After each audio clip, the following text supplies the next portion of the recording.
Hello, we are back. More fun here. So we've been talking about truth tables and things like that, but I don't think we've seen where they're used. Or have we? I don't know. We haven't seen them used very much. So this section kind of shows one way that you can use them. Of course, the title is Equivalent Statements. And so we're going to be, we'll be looking at two statements, and sometimes they'll be obvious whether they're equivalent or not, but we'll get to some where it won't be quite as obvious whether they're equivalent or not, so it'll actually take some getting used to, and we'll actually have to use truth tables to figure it out. So this is pretty useful as far as truth tables go. But let's see, we got some definitions here and some just kind of ideas of what's going on in this section. So first thing, two statements are equivalent if the rightmost columns of their truth tables are the same. And in other words, that means they have the same number of trues and falses. So they don't have to they don't have to have the same, the trues and falses in the same places, as long as they have T's and F's, the same number of T's and F's for true and false. So that's really all you need to do. If you're given two statements, you create two truth tables, one for each of them, and then just compare that final column, like we've seen those final columns before. Yeah, that's all we'll do. So not too bad. But of course, if it were just that, that'd be nice. But no, there's more new definitions. The converse of a conditional statement. Remember, conditional is the if-then statement. P implies Q. But the converse of that is Q implies P. So you just switch the two things that are on either side of the arrow, right? So instead of P arrow Q, it's Q arrow P. That would be the converse of the original. And then there's also the inverse of a conditional statement. So if you're given a conditional statement, P implies Q, the inverse of that is you just add a negation to both statements there, as you can see. So that's a good way to think of it. Add negation. Yeah, and then here for converse you switch P and Q. That's the difference. And then the last one here, definition. The contrapositive of a conditional statement P implies Q is not Q implies not P. So it's kind of like you put these together, you switch P and Q, and you're going to add negations. So you're going to do both of those things. Okay, put together. There we go. All right. So they'll be mentioning those throughout the section. It's good to keep that in mind, what each of those means. So yeah, you will be required to know what converse means. If you're given P implies Q, what's the converse of that? If you're given P implies Q, what's the inverse of that? And then also the contrapositive. So let's see. Then I think we might have seen this before in a previous section that we've seen, but I don't know if we have a special name for it until now. De Morgan's law. So here it is. Well, there are two laws, but I think we've seen this before. It just states that if you have a negation in front of an and or an or statement, so it's like negation P and Q or negation P or Q. You can kind of think of the negation as like a negative sign. You can distribute the negative as long as you change the and to an or and the or to an and. That's the idea. So hopefully that makes sense. And now we know where the name comes from. The guy that came up with it, De Morgan. So this is one of the mathematicians that you could possibly use for your math paper, or mathematician paper, sorry. Augustus De Morgan. Of course, it was named after his last name, right? That's how they are. But he was he lived in the 1800s. He was educated at Trinity College, Cambria, which is in the UK. Seems like a lot of mathematicians that will come across. His contribution to logic was the realization that logic could be applied to a wider range of subjects than previously thought.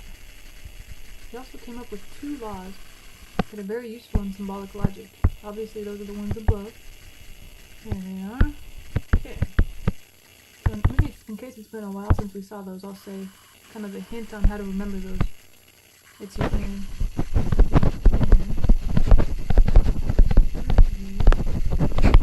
a negation if we switch and to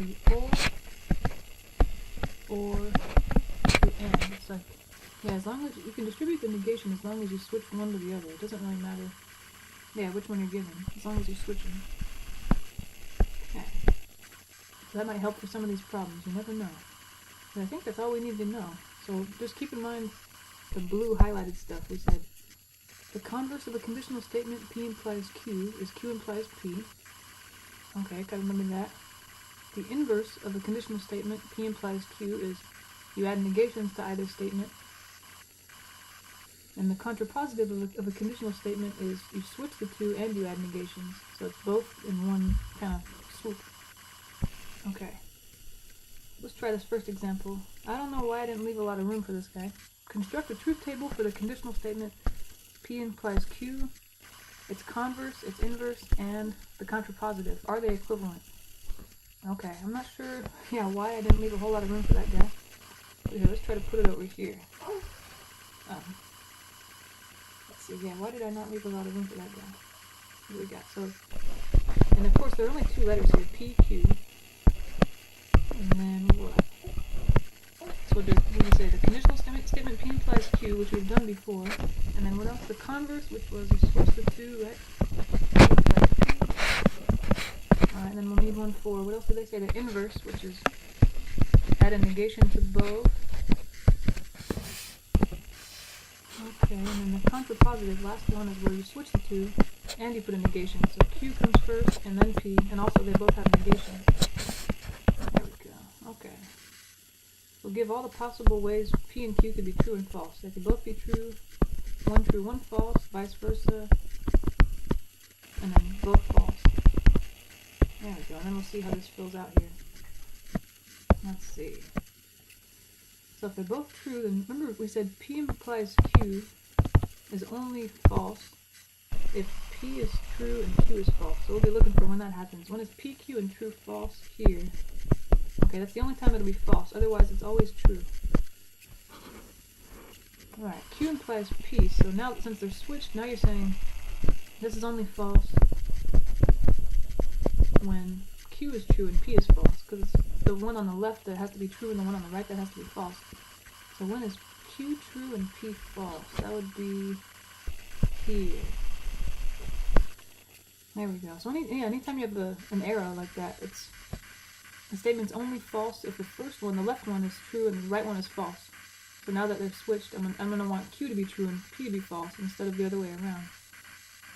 Alright, and then you know what? Now I realize I should have added a column for not P and not Q, because now we have some negations coming up. So I should have put those over there, but that's okay. I'll just add more columns here.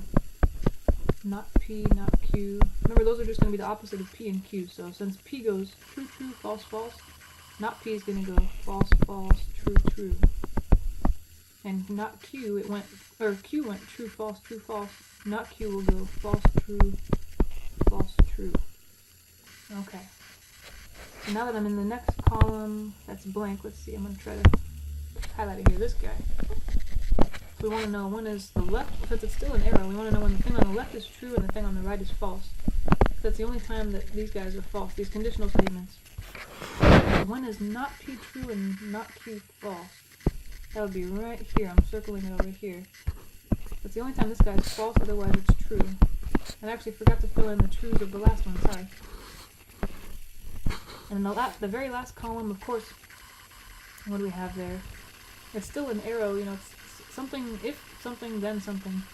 So we're still looking for when is the thing on the left true and the thing on the right false.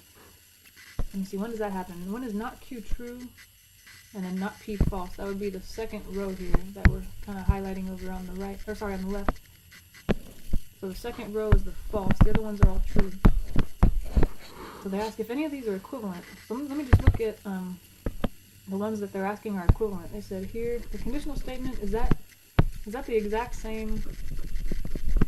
Oh, I'm sorry. And I think earlier I said that that as long as they have the same number of trues and falses, it doesn't matter where they are. But that's not true. I'm sorry. I should rephrase that.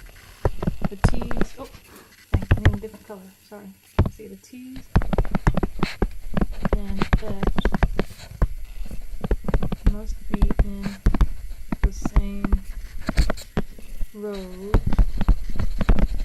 in order to be equivalent.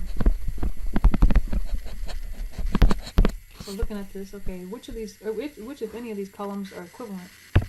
Well, you know what it looks like.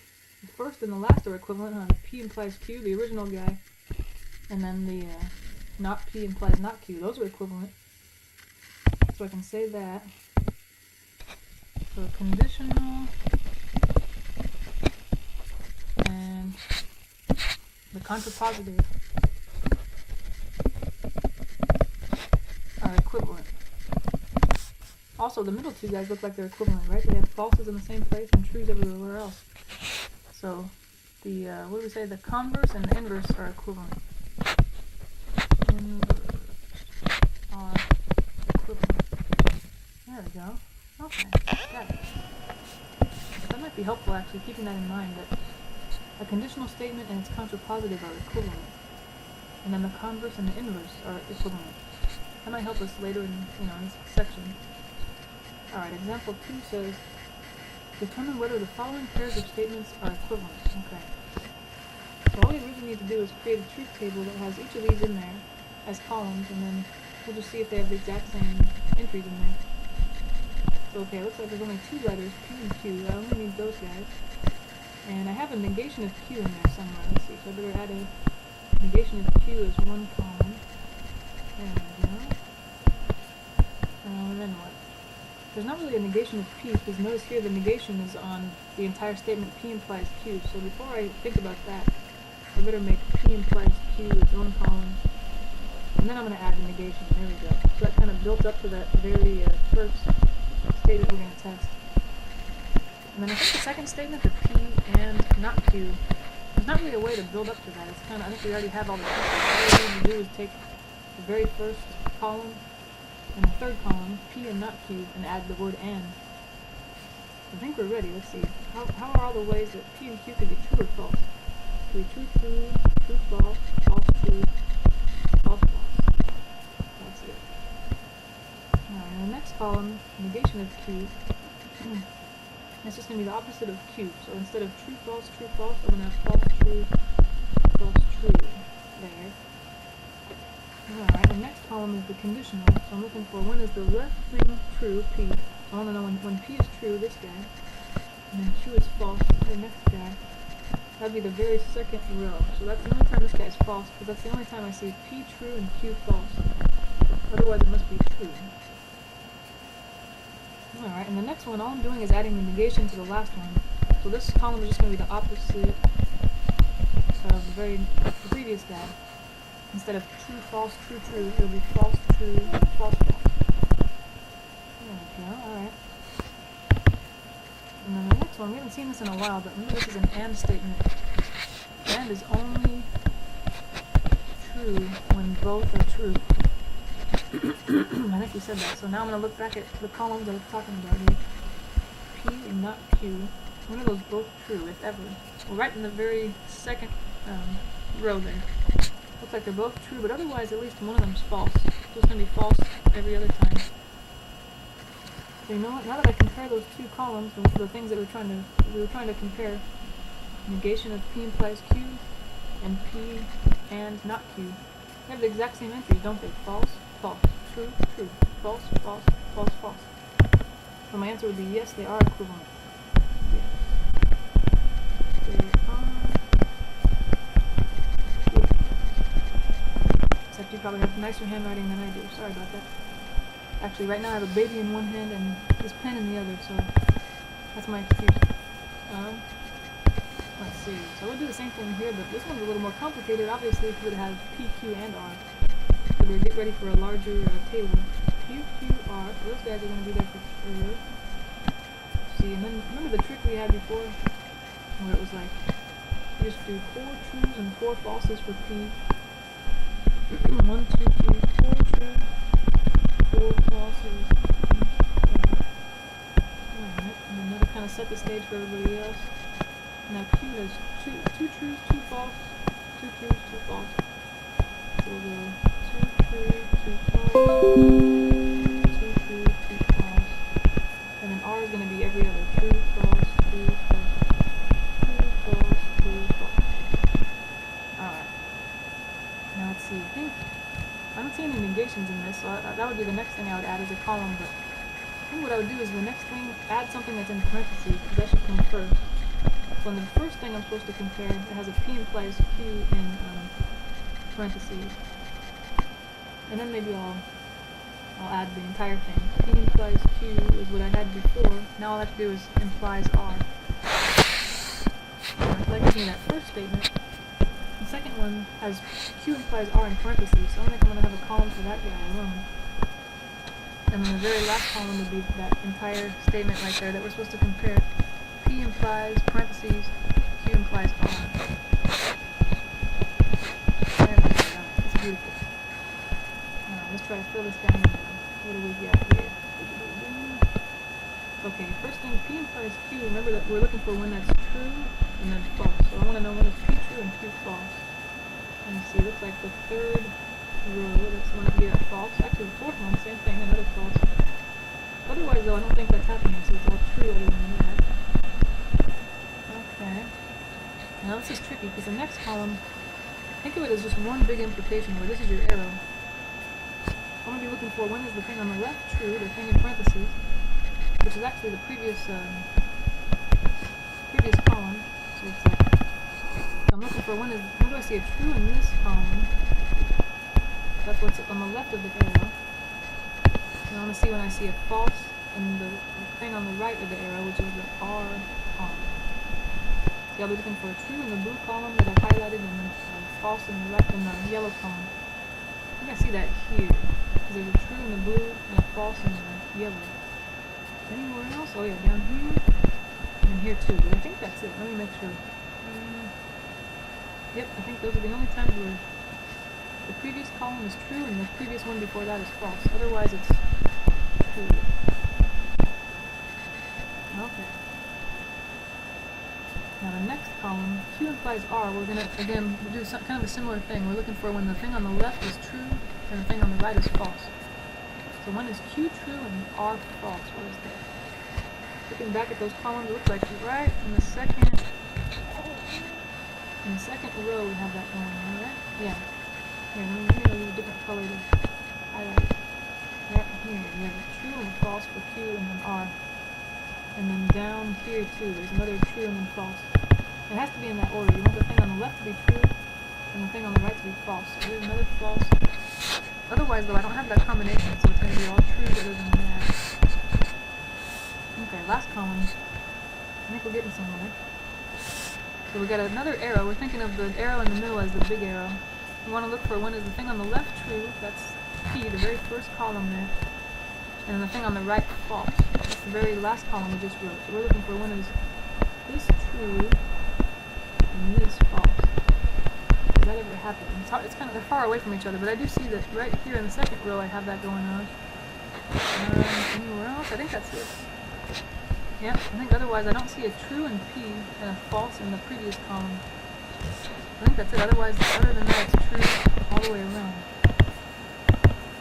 Now we're supposed to compare the two things that they wanted us to tell were equivalent, and that was, let's see, this column here was the first thing we were trying to compare, and this column is the second thing we were trying to compare. And I see that they're not equivalent, because, for example, this row here has not the same entry in it. And I think actually, you know what, that's the only row that doesn't have the same entry, but it still makes them not equivalent, so I guess it's a no. But sometimes though, on those ones, when I only have one thing different, like notice every entry other than that one is the same. I usually check my work, because it's kind of rare when you see that, but I think this time we did it right. But those are not the same entries, so it's a no. In order for the statements to be equivalent, every single entry must be exactly the same. Alright, the next examples are weird, so I wanted to make sure, excuse me, I want to make sure we go over something like these. We got, it says, use De Morgan's laws to write an equivalent statement to the given sentence. Okay. So part A says, it is false that the Camaro is a Dodge, or the Challenger is a Chevy. So I think you might get really good at these, and you might not have to do what you have to do once you get good at them, but as for now, I think what I'm going to do is try to make these into little symbols. So they say, it is false that, okay, well that right there is going to be a negation. It is false that what? The Camaro is a Dodge, so I might say, statement P is the Camaro is a Dodge, and then what else? The word or comes up, so I know that symbol is going to be there. The Challenger is a Chevy. I'll call that statement Q. The Challenger is given is, it is false that, okay, and the whole thing that follows must be false, so we better put it in parentheses. P or Q. Alright, but they said they want us to write an equivalent statement, so I think what they mean is, they'll notice that this looks just like the left side of De Morgan's law. So we're going to distribute this negation, but remember, once we do, P gets a negation, Q gets a negation, but that OR symbol is going to be flipped upside down, and now it'll be an AND. So then, now, they do want us to write a sentence though. So I'm just going to say, okay, negation of P, remember what was P? It's a good thing we wrote it down above. P is the Camaro is a Dodge. So I'm going to say, I guess you could say that it is false that the Camaro is a Dodge, or you could say the Camaro is not a Dodge. That sounds better. The Camaro is not a Dodge. And then the word and. So then there's a negation on Q, and Q was the Challenger is a Chevy. And I can say it is false that the Challenger is a Chevy, or the Challenger is not a Chevy.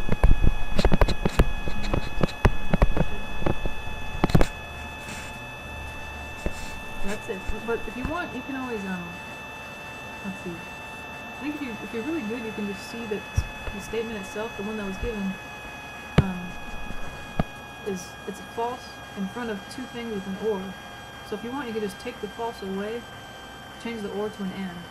That's really all it is. So I don't know, you don't have to do it the long way if you don't want, but if you just want to be safe, it's not a bad idea. Now let's try part B. If Janet takes the new job, then, okay, so I see that this is going to be, maybe Janet takes the new job is P, but it's if then, so there's going to be an arrow. She will not move. Let's say that's not Q. Negation. So think of the word not as the negation, but she will move must be Q. Or, okay, what's that symbol? This guy. She will buy a house in town. And I guess that's another statement we'll call R. So right now we have P implies, and I guess, does it sound like the negation's on Q and R, or just Q? She will not move, or she will buy a new house in town. I think it just sounds like it's on Q, huh? Or no? Nah, you know what? This one's, it's kind of confusing, but I think it has to be on both of them. There was a not, yeah, Q or R.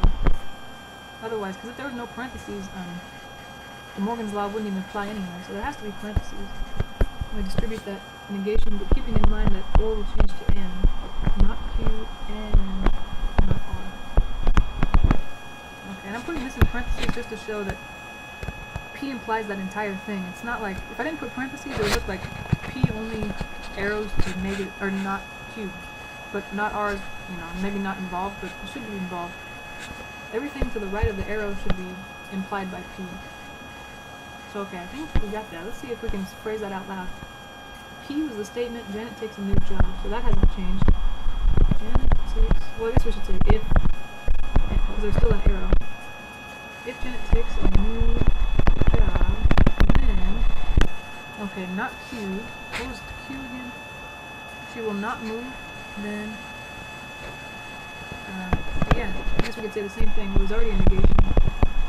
Not move, and, we changed the order and, not R, and R was she will buy a house in town, and she will not buy a house in town.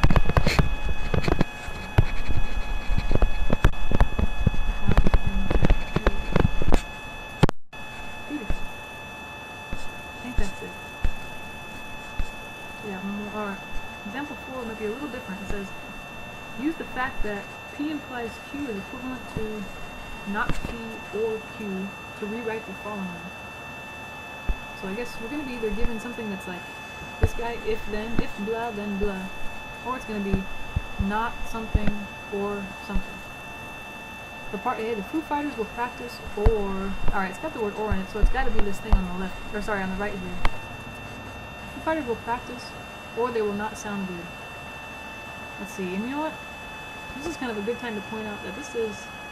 I guess let's say the Foo Fighters practice. We'll call that P. And then they will not sound good. Well, let's say sound good is Q, but there's a not, so I'll put a negation. So the statement we're given looks like P or not Q. But you know what? It's supposed to look like this guy, and the negation's on the left. If you think about it, like in the English language, an or statement, something or something, does it really matter which is on which side, right? Like if I said, I own a dog or a cat, that's the same thing as saying I own a cat or a dog. So just to make this look more like what was in the statement of the problem, I'm gonna change the not Q and the P, switch them around so it looks more like that guy. But now, let's see, the negation is on Q, not on P. So instead of it being equivalent to P implies Q, it's going to be equivalent to Q implies P. So P, that's because P and Q are switched in this problem.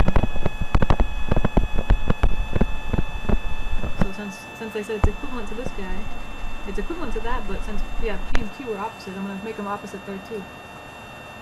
So now all I have to do is say this out loud. What was Q again? Q was they will, well, not Q is they will not sound good, but Q must be they will sound good. They will sound good. The arrow is an if then, so I guess at this point I realized I should have put an if first. If they will sound good, then what was P? The Foo Fighters will practice.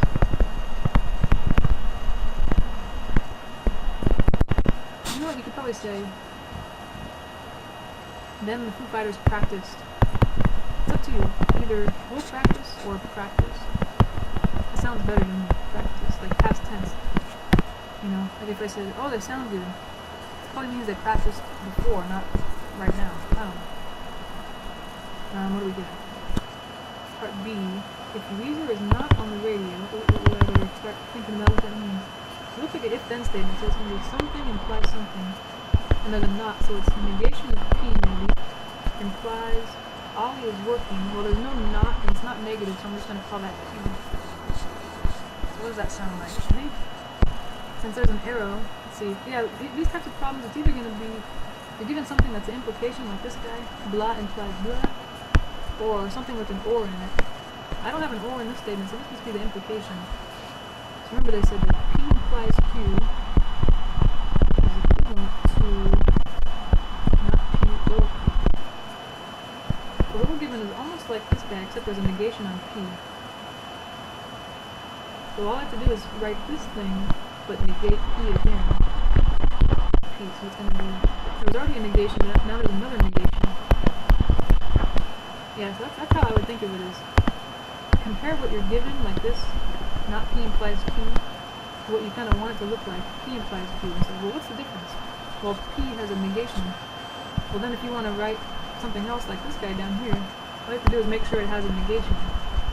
But since P already had negation, it's got two negations. And actually, two negations cancel each other out, just like with negatives in math. I don't know if we've talked about that before. I don't think we have. But that might be helpful for the future. Oh, I said two negatives. Negations, I should say. Cancel each other. So it'll just be P or Q. Now, if you're familiar with the English language, if you say two negatives, it makes it positive. Like if I said, because what's P? P is the statement Weezer is on the radio. So if I made that negative twice, like Weezer is not on the radio, that actually means Weezer is on the radio. So it kind of makes sense just logically in the English language sort of way. What's P again? Weezer is on the radio. I just said that and I already forgot. Is that the word or? And what was Q again? Ollie is working. Who the heck is Ollie? I don't know. Is that someone from Weezer? I'm not even sure. Yeah, and for all you youngins, Weezer was a popular band from the 90s and early 2000s, alright? If you're wondering what the hell I'm talking about. I got that from the book, actually, by the way. Kind of crazy, right? Anyways. So example 5, this one, usually, really, these kinds aren't really that hard. They're just more testing, do you know what these words mean? So remember, if we're given a conditional, like P implies Q, the converse, remember that means you're switching Q and P. The inverse is you're putting a negation on each of them, not P implies not Q. And the contrapositive is you're doing both. You switch P and Q, and you're putting a negation on them. So it looks like part A, they're saying this is a P implies Q. If the water is running, so it must be water is running is P, then Linus is getting a drink, that must be Q. So if I want, they ask for the converse first.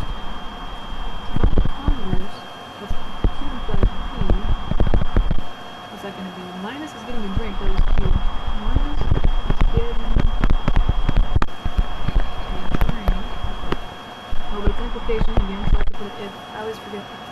And then what was P? The water is running. Nice. The next thing they want is the inverse. That just means I have to add a negation to either P and Q, or both of them. So it's going to be if the water is running, but now I'm going to write if the water is not running.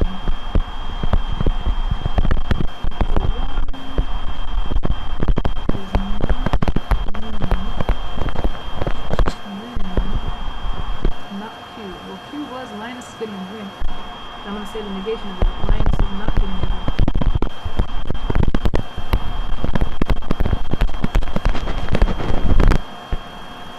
Oh, sorry. I'm not trying to jump in. We're not done. Counterpositive. It's almost the same as the last one, except we're going to switch to Q and P. Actually, I could say the exact same thing as the inverse, except I'm going to switch what was between if and then and what was after then. So instead of if the water is not running, then Linus is not getting a drink, it's the opposite. If Linus is not getting a drink, then what used to come before, the water is not running, is now at the end. The water is not running. Nice, okay. Yeah. Alright, so you're probably kind of getting the hang of this now. Let's try part B. It's similar. It really helps to remind yourself what P and Q are in the statement. So, if I go to the mall, okay, that must be just P. If then, and then I buy stuff I don't need. Well, even though there's a not in there, I think we could just say that's Q. Because how would you even say that as a negation? I buy stuff I need, and then not a negation of that? And I think they just mean, buy stuff I don't need, that's Q. And we all know how that is probably, right? What was the first one? They want the converse. It's just you switch P and Q, so it's going to be Q and 5P. They're really just the things that I put blue below, I'm going to switch. So the if, instead of I go to the mall, it's going to be I buy stuff I don't need. I buy stuff I don't need, then, now it's what was in the beginning of the problem, I go to the mall. And then they want the inverse of the word. It's just if I put a negation on both sides of the simple statements in the beginning. So instead of if I go to the mall, I'm going to say if I don't go to the mall. And then I'm going to make it. What's the negation of I buy stuff I don't need? You say I don't buy stuff I don't need. That sounds confusing. I don't buy stuff I don't need. There we go. And then we got contrapositive, last part. Where's that at? So I put a negation on both and switch them. So not true implies not true. So you know what, like I said in the last problem, if you want to kind of cheat, you can just look at the previous statement and switch what was between if and then with the thing after them. So instead of saying, if I don't go to the mall, then I don't buy stuff I don't need, I'm going to put the stuff I don't need in the beginning. If I don't buy stuff I don't need, then what was it, the other thing? I don't go to the mall.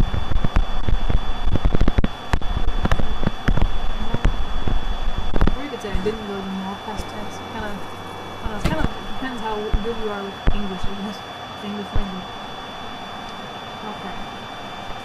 And example 6 says, determine which of any of the following statements are equivalent.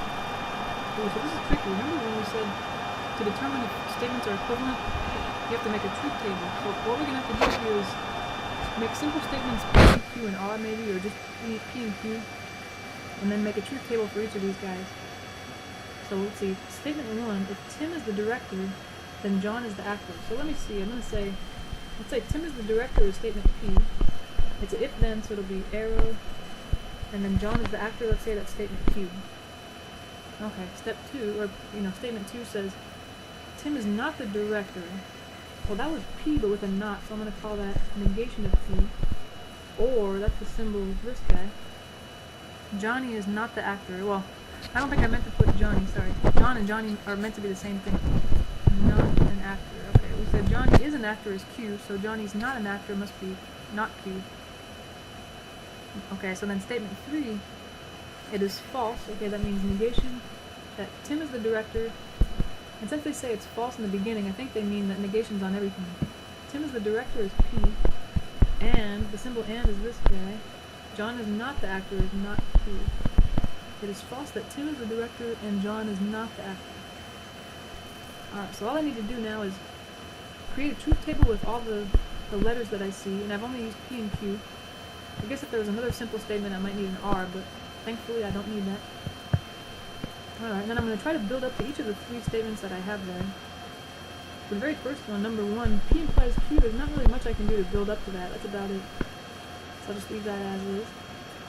And the next one, well there's a negation of P, so I might grab that. There's also a negation of Q, I might put that there. And now I can build up to step 2, it was negation of P or negation of Q. And then I think the last guy, you know what, I can probably build up to that as well. P and not Q, I have columns for each of those. And then lastly I'll add a negation to that. So I definitely want to build up as slowly as I can. Don't skip any steps or you're kind of hurting yourself, I think. Let's see, I know now that when there are 2 letters, it's going to be 4 rows. Let's try true, true, true, false, false, true, false, false. Alright, so implication, when is that, or sorry, P implies Q, remember that's only false if the first guy's true and the second guy's false, that's happening here. Otherwise this thing must be true. Okay, and then not P will just be the opposite of P. And look back at the column P and do the opposite of that. Same with not Q, that's the opposite of Q. Sorry about that. Okay. Alright. Alright, now I gotta be careful, this is an OR. Not P or not Q. Okay, that's talking about, here's not P, and here's not Q. Remember, an OR is only false when both are false. This is the only time I see both false right here. So that must be the false one, otherwise it's true.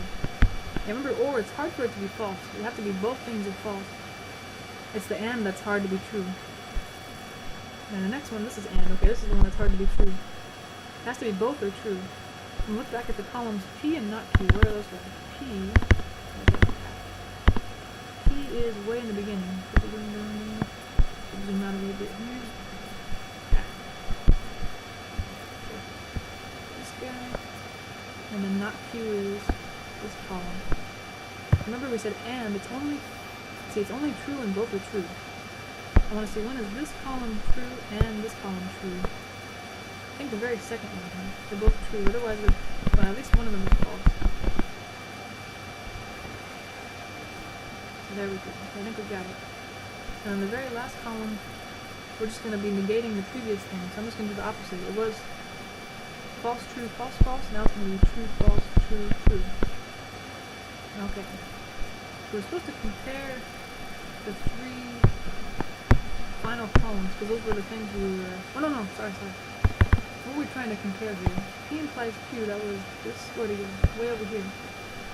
That was the first one. I'm gonna color code these guys so we kind of have an idea. And then what's the second thing? Not P or not Q. That was this guy. Alright, so I wanna think about whether those are equivalent, and then also the last guy. Here we go. That was the third one. So are any of those equivalent? I think the first and the third are, huh? This guy and this guy are the same. We can say 1 and 3 are equivalent. That's the answer. The 2 is not equivalent to either, so I'm just gonna not even mention it. Okay. Let's see here. The last one. Alright, this one I think is going to be more complicated probably. Because the statements are longer. What do we have? If you are 18 years old and a citizen of the United States. Okay, so I think I might want to say maybe one of those is P and one is Q. So let's see. Let's say if you are 18 years old. Okay. So maybe you are 18 years old is P. I got the word and, so that's this way. A citizen of the United States, I guess Q. Well, I guess we're thinking U is a citizen of the United States.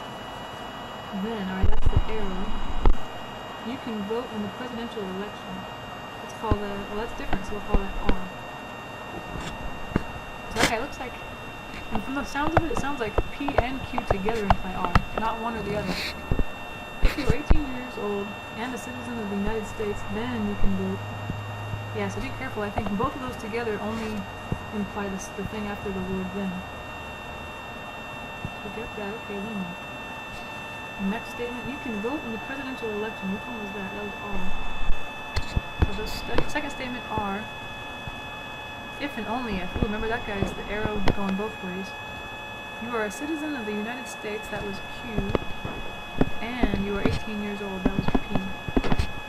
And this one also, I think it sounds like the if and only if applies to both of those. Does it? You can vote in if and only if.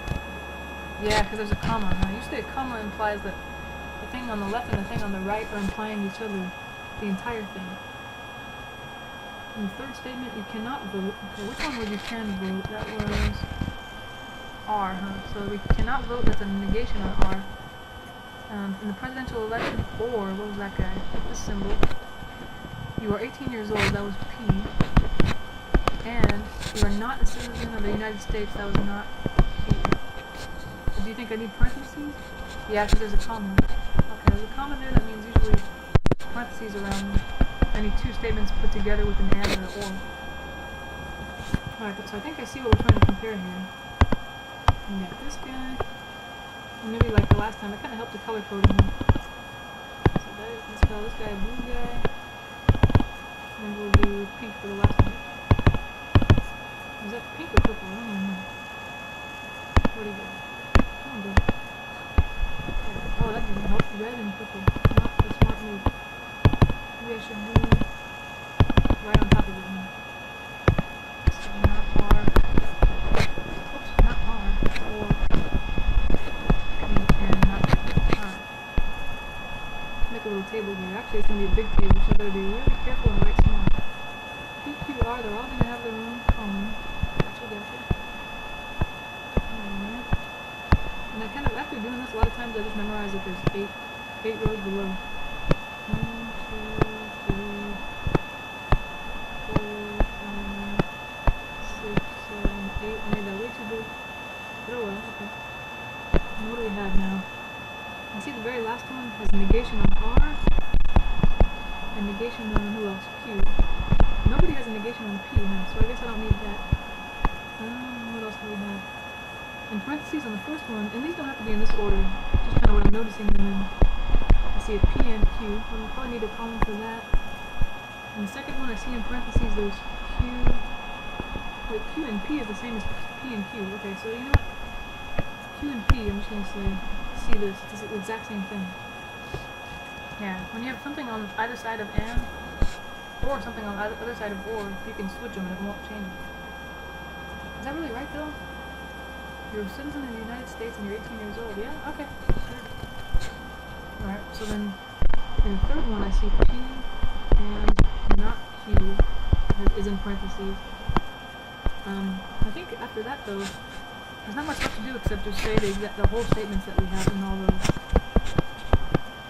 So it doesn't matter what order, I guess I'll just start from the top. P and Q implies R. And we got, I'm running out of room here. This guy, R if and only if, Q and P.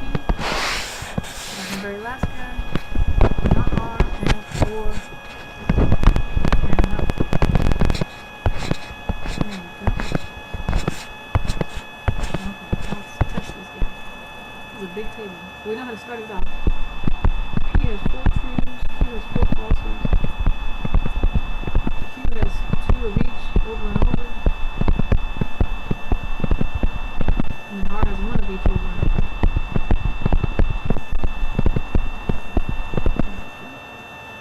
We got not R. Okay, not R, I'm just going to do the opposite of R. False 2, false 2, false 2, false 2. Then we got not Q, that's the opposite of Q. So instead of 2 of each starting with true, it's going to be true, 2 of each starting with false. Now we're at and. So and. We're looking for when are those two things both true. That's the only time this will be true. P and Q are both true here, they're both true here. But you know what? Otherwise, at least one of them's false. So the and will be false in that case. And we got P and not Q. That might have to kind of... So let's see, where's P and not Q? P's here, not Q's here. And at the end, so we want to see when are both of those true. It's the only time this will be true. Right off the bat, they're both true. The second one, they're both true. Nope, otherwise it's false. Wait, right? No.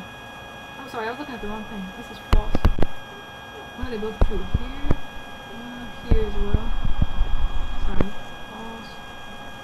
That's the bad thing. You can really, you just happen to glance at the wrong column and you're kind of hurting yourself pretty bad in there.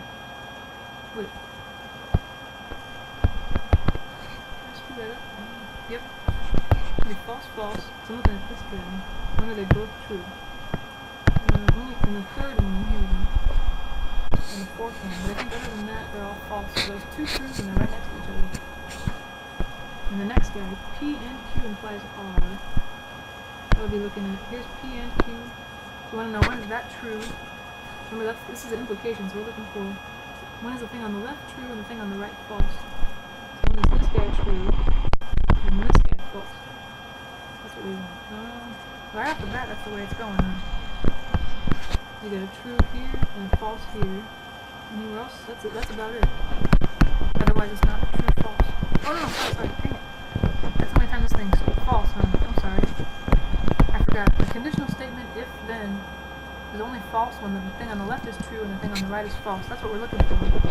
Since that only happened once, it must be true otherwise. Yeah, conditional statements are almost always true. It's only when the thing on the left is true and the thing on the right is false. We only have one false in that column. Okay, the next column is the if and only if. So remember, if and only ifs, you have to look at where those things agree. Oops, sorry. I'm going to see what's on the left of that if and only if. I'm going to try to highlight that column so I don't lose it. Let's see, R, where's here? R was way back here. Just want to know when is that agreeing with what's on the right of the if and only if is Q and P. Remember we said we don't really need a column for Q and P. It's the exact same thing as P and Q. So this statement that we're looking at, this guy, it'll be true when those are the same and false when they're different. So when does that happen? Let's see here. They're both true right off the bat. False and true, they don't agree. False and false. Oh no, true and false, so they don't agree again. False and false, those agree. True and false, no. False and false, yes. True and false, no. False and false, yes. Ugh. Right, we're on the last one now, finally. Not R or P and not Q. Alright, well it's an or. So remember, or is always true unless both are false. So not R. Where was that guy? Where the heck's back here? I'm going to highlight that guy so I know what I'm looking at. I want to know when that's false and the thing on the right of the or. Where was that guy?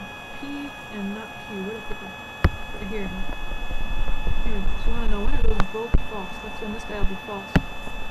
Otherwise it's true. Let's see here. When are those both false? Right away. The second one. Oh, down here.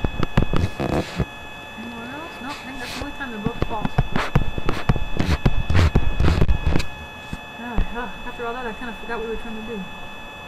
We're trying to compare the first guy here. P and Q implies R. Where was that? Here. We're trying to compare this guy, what's number 2? R if and only if Q and P. And then the last guy, not R or P and not Q. Do any of those 3 have the exact same? No, I don't think so, huh? Because here, it looked like 1 and 3 were almost the same, except that 3 has a false there. Okay, so none are equivalent. Kind of a bummer. I feel like I wasted a lot of time on that one. But alright, I think hopefully that makes some sense. It's definitely takes some practice. I think if you practice a lot of truth tables before now, then that really should help. But thanks for listening. I'll see you in the next video.